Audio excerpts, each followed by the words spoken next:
Wake that ass up. Early in the morning. The Breakfast Club. Morning, everybody. It's DJ NV, Charlamagne the Guy. We are the Breakfast Club. We got a special guest in the building. She's back. Nedra Tawwab. Welcome. Hey. How are you, first of all? I am well. I'm excited. Okay. New book coming out, Drama-Free, a guide to Drama-Free. managing unhealthy family relationships. You have no idea how on time this book is. What does the title mean? What doesn't it mean? What is an unhealthy relationship? It's anything that is problematic and persistent. You know, it's not just childhood trauma. It's also issues with in-laws and blended families and some of these cousins and all sorts of things. So what made you write this book? Do you got some problems in your family that you had to sort out? Well, you know, I'm a therapist, so I help people with problems. And I think we all, to some degree, have something. It doesn't have to be a big thing. It could be a misunderstanding, but we need the tools. You know what I thought about this week, and I didn't even tell Charlamagne this because it came to me when I was, somebody asked me a question. When I was going through problems in my relationship with my wife, I was talking to my daughter at the time. She must have been about 16, and I had cheated, and I told my daughter. And my daughter said, well, Dad, who told on you? And at first, I thought it was the funniest thing, my daughter riding for me. And then I thought about it. Am I setting a precedent where she feels like it's okay? Like, who told on you? Was it like, damn, you It's hurt not about Mom? the cheating, it's about getting caught. Right. Yeah. And it affected me this weekend, and it hurt me. I never thought about it, and I thought about it this weekend, and I was like, damn, am I setting a precedent where she feels like it's okay, where somebody's supposed to forgive? Like, this is just what men do? And it really bothered me. Like, I cried this weekend because I was like, damn, I did that. But at first, I was like, yeah, that's my daughter. She's my ride or die. That's my best friend. That's what we do. But then I was like, nah, That's why the Beijing look a little light on this side, because you cried and then wiped it away a little bit. Okay. Don't laugh at him, Nedra. So did you go back and talk to your daughter and talk to her about the moment you had with yourself? No, not yet. She's 21 now, so she's a lot older now. She understands a lot better. But, you know, when she was going through her teen years and she was dating, I didn't think about it, but then I said I could have set her up for destruction. I could have set her up for going down the wrong route because of the way I handled it. And, you know, it was a problem. Yeah, we have to stop this forgiving and forgetting culture. It's not healthy for us because what I found is we're not forgetting and we're not really forgiving. That's real. We are very upset and passive aggressive in these relationships with people. And so there does have to be room for them harming us, and we're still bothered. Yeah. What I love about this new book is the fact that you're telling us to set boundaries for, unhealthy families, because people think just because they're your family you owe them something or you're obligated to answer their phone calls or to go see them. I totally disagree with that concept. So why are boundaries always such a focal point for your books? Because I think it is a focal point for relationships. We have to create new expectations. And with family, we do give a lot of passes. It's like, well, this is so-and-so, so they should always answer the phone when I call. Well, that person has a job. That's right. And the thing that they're doing right now is more important than hearing about your court show or whatever that is. I think sometimes we have to set a new standard within families, especially with the level of awareness we have now. I think this is now the time when people are more aware of, I don't have to call them back. I don't have to visit them. We are woke and we are aware of where we want to be and where we don't want to be. Isn't that a bad thing? Because it's your family should be your village, right? That should be the people that you lend an ear to or fall back on when things happen. And I feel like a lot of times we're getting away from that. We're getting away from the black family, learning the black family, right? Like, my grandfather would tell me about my great grandfather and would tell me about my aunt. And it was just so many different things that told us our history. I feel like with that mentality that I seen a lot of people having, I'm feeling like we're losing that a little bit. Like, I ain't calling that person back. I'm not close to that person, but we're losing that lineage, that line to tell us where we came from and how it was. You don't think? I would challenge that. I think when there's someone I want to talk to, I call them back. Word. I think in families, we have to think about not just being related, but also relationship. And sometimes we are not calling people back, or we're not wanting to visit them because of the lack of relationship. and we're focused on, oh my gosh, this is my blood. Well, we still have to have something in common. That's right. We still have to have respect for each other. We still have to be able to disagree. So there are so many other factors. So I think it's actually a calling to be a better person in your relationships with your family members, to figure out, why might they not be calling me back? Why don't they want to visit? Why are they leaning more towards these other things? It could be, something that people need to address and not just say, oh, this generation don't want to talk to anyone. Well, it's for a reason, because we all like to talk and we all like to be heard. So if someone isn't talking to you, why? How can you tell the difference between like family dysfunction and that's just how we've always been? Well, the norm can be normal for you and can still be unhealthy. There are a lot of things that I hear, oh, we used to get beat, or, oh, this is how my mama talked to me. And it's like, well, cussing you out, it can be the norm in your family, but it's not healthy. And so some of those things we have to think about in general. Is this behavior that should be tolerated by anyone? Is this behavior that I would accept from a friend? Is this behavior that I would see, as suitable from a partner? And we're not thinking about that sometimes with family. We're giving a lot of passes and we're saying, oh my gosh, but this is, well, you still deserve to be treated a certain way. So, I think with family, we have to learn to exist in those systems in a healthier way. What's the biggest misconception you see when it comes to family? Some things that people seem like they always go through, or they thought was a problem. That we got to love people. Never mind. I'm sorry.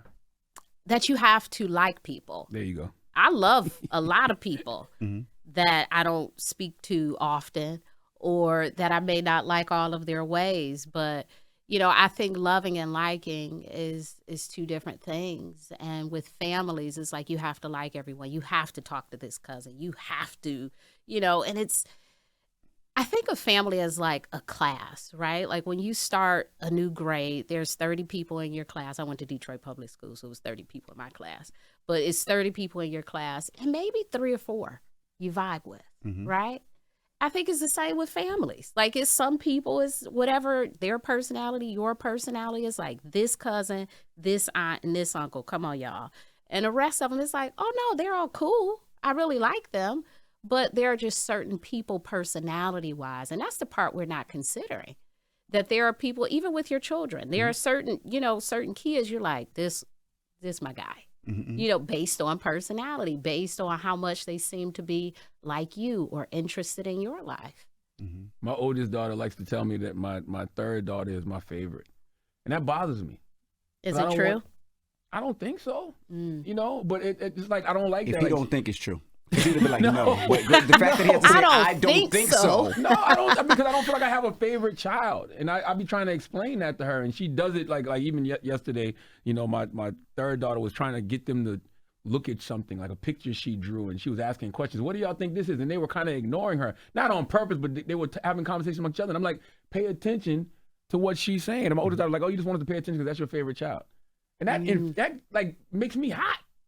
Did your third daughter remind you of yourself? No, actually, my second daughter does. Okay. So I wonder why they're seeing this allegiance. I don't know. Well, something is happening. Something is happening. You may not be clear of what it is, but it's something happening there, whether it's like you're over, like pay attention to her, whatever with her. Something is happening. I find that with parents sometimes they will deny. No, I don't have a favorite, or no, I treat everybody the same, when clearly they are not. And that's okay, because we don't treat all people the same. And it's okay to recognize that, like, hey, I am giving this person more attention because of X, Y, and Z, or I notice that too. And, maybe try to be fair or maybe not, but I think to deny it sometimes can be problematic for the sibling relationship. Because I just feel like that could lead to an unhealthy family relationship amongst the siblings. Because they think I'm playing favorites and I'm not. I think that's in everybody's family when you have a bunch of kids. See, I was the only child, so I didn't have to go through that. I was the child. Like, I was the favorite because there's nothing else. But in any family like mine, it's like I cater to my daughters more than my sons. Why? Because my daughters cater to me. They're loving. They're cuddling with daddy. If I get sick, they're going to lay in bed and rub daddy's back. They're going to lick daddy's juice. That might be it. That's what my third daughter does.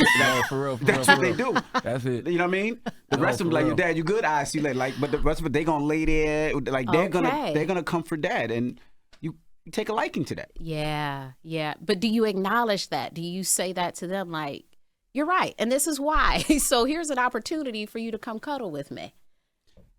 Yeah, but you know what? And this is going to sound crazy. My son is a 19-year-old football player. If he got in the bed and cuddled with me, it would just feel awkward to me.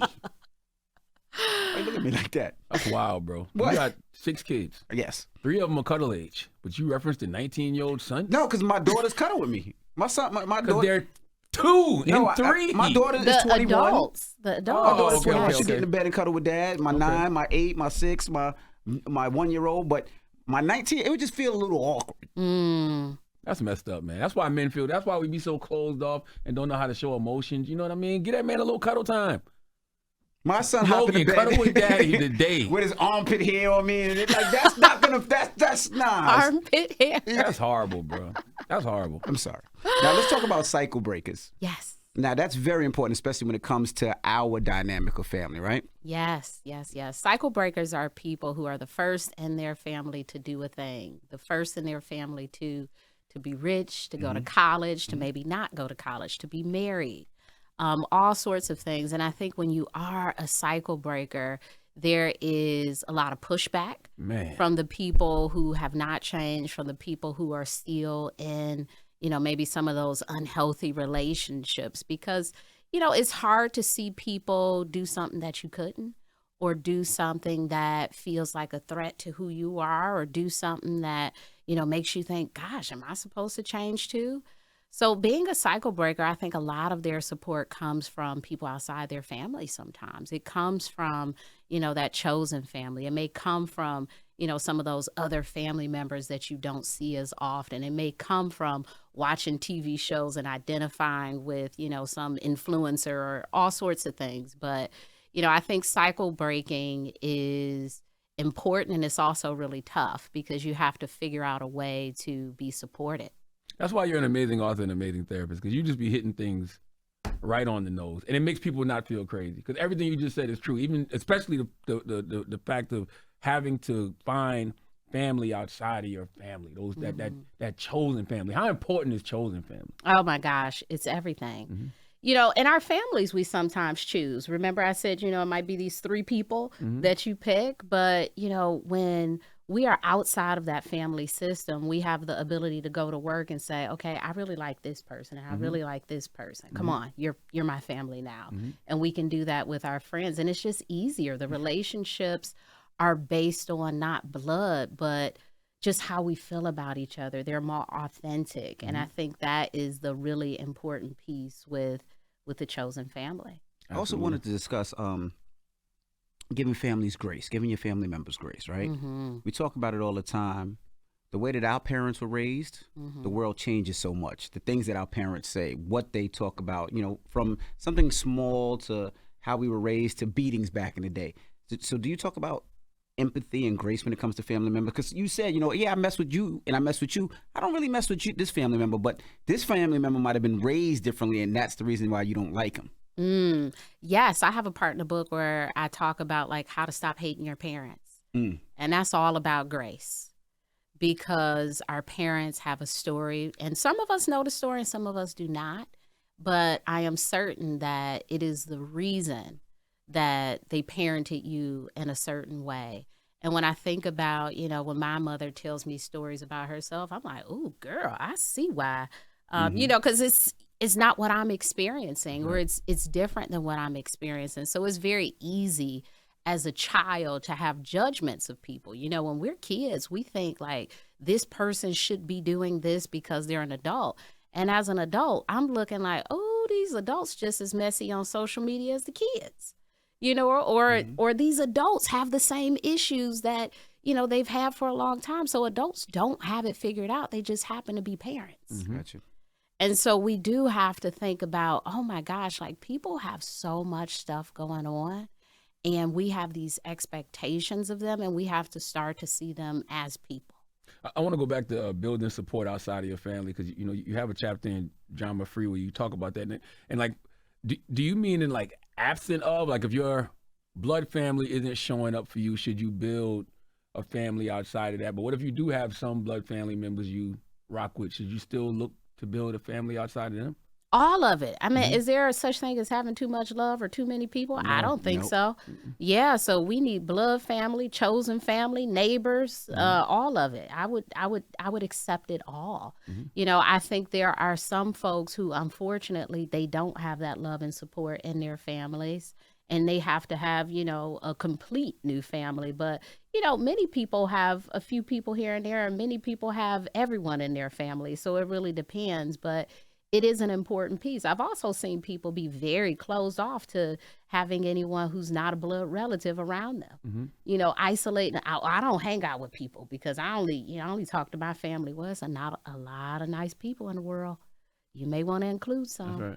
That's right. Now, troubleshooting relationships with siblings. Yes, I wanted to talk about that. So, Charlamagne mentioned earlier that his third was his favorite.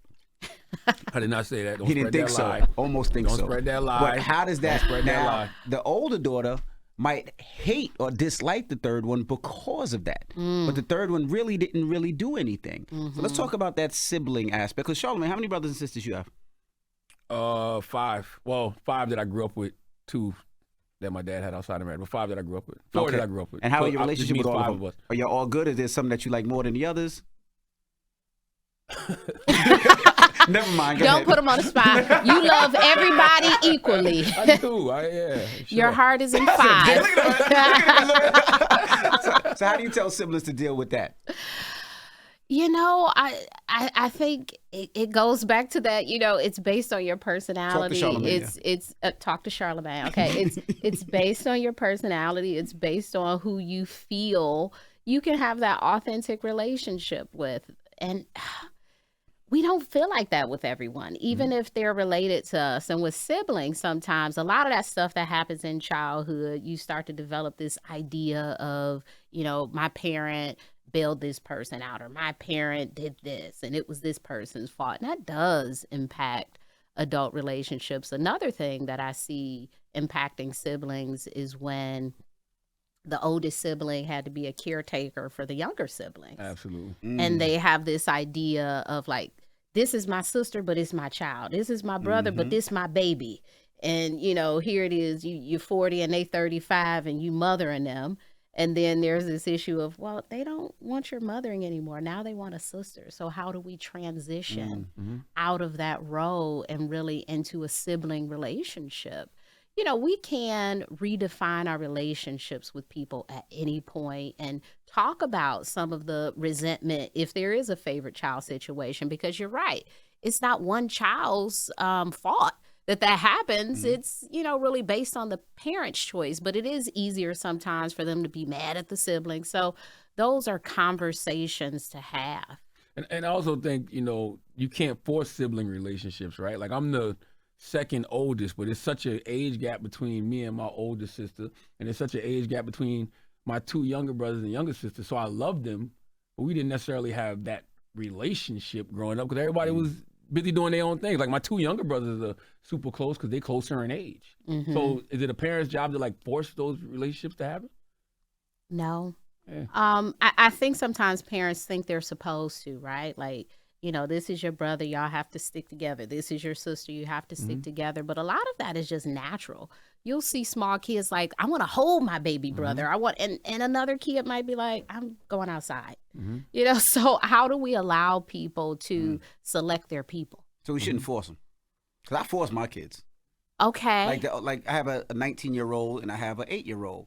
And I would be like, when you go to football practice, take your brother with you. To let him hang out with his brother. You know what I mean? And That sounds like caretaking to me. No, it's not, because I want him to experience that, because there's some things that I didn't play football as a kid. My 19-year-old does, and he's a good player. And I could tell that my 8-year-old looks up to him as a football player. So I'll be like, go out with your brother, go play with your brother, go play Bring basketball. Logan in, man.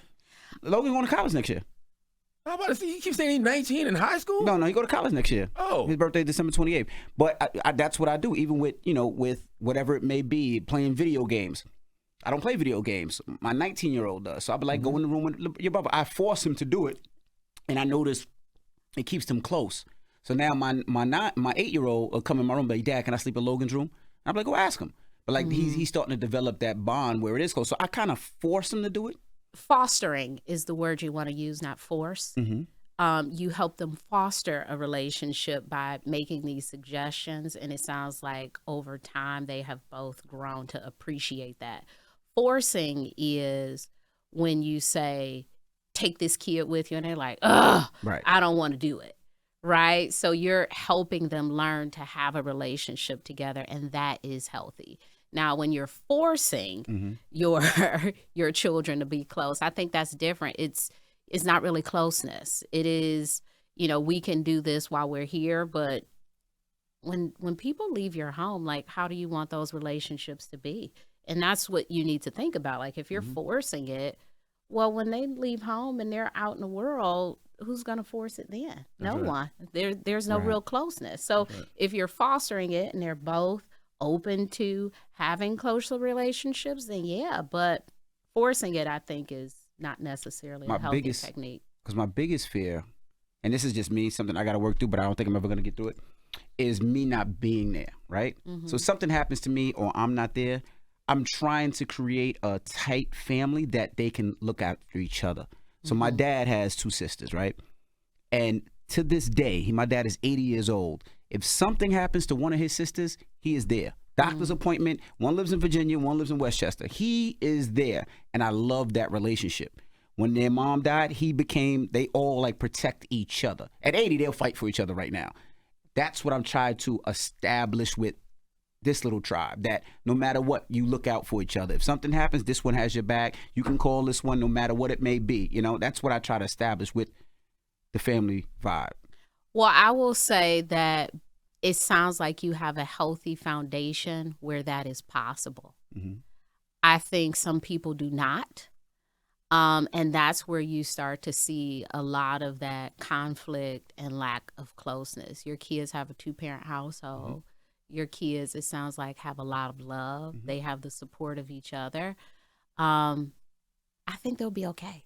I think they'll have that closeness. I think there are other situations where, when you think about some serious family issues, people are like vying for very little attention from, an absent parent or a parent who is self-absorbed and all of these sort of things. And so, yeah, those sibling relationships are impacted. But when you have 2 parents showing up to be there for children, yeah, there's a higher likelihood that they will have that closeness. One other question off of that. Another question that people always ask and people talk about all the time is the closeness between mom and child, right? People say you can't be your child's best friend, right? Because that's one thing people say, that's my best friend. My daughter's my best friend. My son is my best friend. I'm people. You people. But how do you feel about that? When someone is a child, I don't think so, because it's one-sided. You certainly wouldn't share, with your child, girl, we went to the club, and not appropriate, mom. But you can listen to a lot of what your kid is saying, and you can give them some feedback, and hopefully they have a relationship where they trust being able to talk to you. I wouldn't necessarily call that a best friendship, as much as I would say that is a healthy relationship with your child. You don't want to be in a best friendship where you're oversharing with your child. Your child is hyper-focused on your needs because you have so much stuff going on. That's where it gets a little murky. It's like, okay, what is this? What is the definition of this best friendship? If it's you caring for your child and your child is just being open with you, okay, cool, that's best friendship for you. But if it's, this person is always here for me, well, they're 8. They should not always, they shouldn't always be there for you. Find you some friends at work. But I think when kids get older, and I don't even know if it's in their 20s, I think it takes a certain amount of living life for you to be able to start having those conversations where the parent can start to pull back a bit and not, I don't want to say hide so much, but not be as open, because I think it's some stuff we can tell kids it's just inappropriate. And I think it's some things that 20-somethings can tell parents that's inappropriate. Like, how healthy is it for a 20-something-year-old daughter to be talking to her dad about the sex life? Or, like, I don't want to hear that. Well, maybe not details, but Details. Knowing your daughter is sexually active, I guess that's okay. Details, it depends on the father's comfort level. Yeah. See, I know what you're talking about, but because I don't want to be. No, that's it. That's all. Mm-hmm. I agree with this. Is a direct situation. Okay. All right. Yeah, not amongst us. Just some things we've been overhearing. Now, you refer to family as a cultural system in the book Drama Free. What does that mean? So families have their own thing, in your family. It might be, when you have a baby, the baby go live with your grandma for 3 months or, whatever your program is. It is how you learn to be, how you learn to exist. When we get married, we do this. When we, whatever, this is what happens. It is a whole culture. I think what's interesting is when we take our culture and we try to move that culture into the world, when we try to get married and we try to get into relationships and we're telling our partner what's normal and they're like, no, this is what we did in my family. That's where you start to see like, oh, this is how my family was. And now we have to figure out a new culture for ourselves. We have to figure out a new way to engage because maybe neither one of those things work for us. And we need a new way of being. And that's when you start getting into, maybe the blended family and in-law stuff. But yeah, we come with a system of, you spoke about it with your dad and his siblings. Like the culture is you are close to your siblings. If something happens to them, now if one of your kids steps outside of that, it's like, oh my gosh, why is he over here like not checking on his sisters or not doing this thing? Because the culture has already been established in your family and that expectation has been set. So, the cultural piece is only problematic when somebody sort of breaks away from it and the others disagree. See, because for a lot of, especially our families, it's more the I told you so syndrome, right? Growing up as a kid is, Dad, can I go there? No, why? Because I told you so. My wife is a little different. It took me a long time to get to it because I was the same way, right? My dad's retired police officer, so that's what he did, right? I told you so, why? Because he didn't want to tell me the reasons why. But my wife wants to have. I said so. That's what they said. Because I said so, right? Yeah. But my wife likes to have conversations, right? I don't like the conversations because if I tell you something, do it. But my kids are like, but why can't I? Well, why doesn't that make sense? And she'll sit there and have conversation with them all day. I guess it's a better way because they understand the reason why and they don't leave being mad and don't leave being hateful. What is your suggestion when it comes to that? I'm a mom, so I do a little explaining. I also overtalk to my dog. So, get off of there. Go in it's like, sit could have helped, right? Just sit could have did it. Just sit is enough. You're over there messing up stuff. Right. I'm saying way too much. Has the dog ever talked back? Never, thankfully. But yeah, I think with kids, it is helpful sometimes to give them some reason. Kids are people. And it is helpful for them to know why and how and what this means, because in the future, hopefully with that understanding, they'll be able to tap into that conversation and say, oh, this is why I shouldn't do that. Without that level of understanding, you may not know next time. Right. So it can be helpful to just explain things. And that is a cultural shift, right? When you come from just because I said so. Well, all the because I said so's weren't healthy for us. We had some adults telling us stuff and it's like, she did not know what she's talking about. That's right. So if somebody can explain their why, sometimes it could be really helpful for them in the future. And sometimes you'll hear them talking to their friends and you're like, oh, those are my words. So it helps. I want people to go pick up the book Drama Free, so I don't want to, give too much away, but I love the Resisting the Urge to Operate in Dysfunction chapter, because sometimes I don't think people can help it if they haven't, done the work to even recognize this is dysfunctional. To them, they just operate in normalcy. So what does that mean, resisting the urge to operate in dysfunction? Especially if you don't know it's dysfunction. It's learning to be different. I think we have so many times in life where we are shown different things and it's up to us to pick it up, whether that's visiting a friend's house, seeing something on TV. If we just process some of that information like, wow, that's what they do in their house, and have those conversations, even with our siblings, with other family members, with our friends, you will learn that some of the things that you are experiencing, they may be normal for you, but they are not necessarily the healthiest. All right. We appreciate you for joining us this morning. That's Pick up right. the book, Drama Free. And listen, this Wednesday, I'm going to be in conversation with Miss Nedra Tawwab Glover at the Bell House, Brooklyn, New York, at 7 p.m., okay? It might be sold out already. I don't know. I think it's pretty sold out. It is, right? Yeah. Okay. Well, I guess for more information and tickets, visit NedraTawwab.com. If it's sold out, don't worry about it. But definitely go out there and pick up the book That's wherever right. you purchase Pick your up the books. book. That's right. Drama Free, a guide to managing unhealthy family relationships. Always a pleasure talking to you. Yeah, thank you for joining us this morning. Thank you. All right, it's the Breakfast Club. Good morning. Wake that ass up. Early in the morning. The Breakfast Club.